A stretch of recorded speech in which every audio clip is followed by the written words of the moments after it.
نحمدہ و نصلی علی رسول کریم اما بعد واعوذ باللہ من الشیطان الرجیم بسم اللہ الرحمن الرحیم رب اشرح لی صدری ویسر لی امری واحلل عقدۃ من لسانی یفقہوا قولی رب زدنی علما وعملا رب یسر ولا تعسر وتمم بالخیر یا رب لک الحمد کما ینبغی لجلال وجہک وعظیم سلطانک۔ ہم پڑھ رہے ہیں سورہ البقرہ کا ترجمہ اور اس کی تفسیر۔ آج جو آیت پڑھیں گے 283 283 کا ترجمہ اور اس کی تفسیر۔ واللہ بکل شیء علیم، اور اللہ ہر چیز کو خوب جاننے والا ہے۔ وَإِن كُنتُمْ عَلَى سَفَرٍ، اور اگر ہو تم سفر پر، وَلَمْ تَجِدُوا كَاتِبًا، اور تمہیں کوئی کاتب نہیں مل رہا، اور کوئی معاہدہ ہو رہا ہے یا کوئی قرض کا لین دین ہو رہا ہے، اب دینے والا تم پر اعتماد نہیں کرتا۔ فرحان مقبوضہ، تو کیا کرو، کوئی چیز گروی رکھ دو۔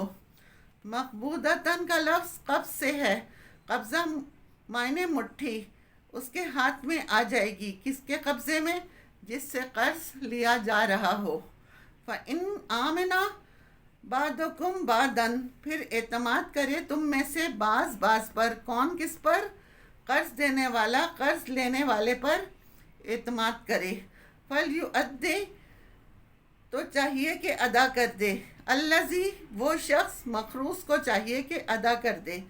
الذی اؤْتُمِنَ، جو امین بنایا گیا، امانتہ، اس کی امانت کو، یعنی اس کے پاس امانت رکھی تھی، پھر وہ امانت کو کیا کرے؟ لوٹا دے۔ وَلْيَتَّقِ اللَّهَ رَبَّهُ، اور چاہیے کہ ڈرے اللہ سے جو اس کا رب ہے۔ وَلَا تَكْتُمُوا الشَّهَادَةَ، اور گواہی نہ چھپاؤ، کیونکہ گواہی چھپانا کبیرہ گناہ ہے۔ وَمَن يَكْتُمْهَا، اور جو اسے چھپائے گا، فَإِنَّهُ آثِمٌ قَلْبُهُ، تو اس کا دل گناہ گار ہوگا۔ واللہ بما تعملون علیم، اور اللہ ساتھ ہے اس کے جو تم عمل کر رہے ہو، وہ سب جانتا ہے، وہ خوب جانتا ہے۔ رہن کیا ہے؟ گروی رکھی ہوئی چیز، جس کے بدلے آپ قرضہ لیتے ہیں، اسے رہن کہتے ہیں۔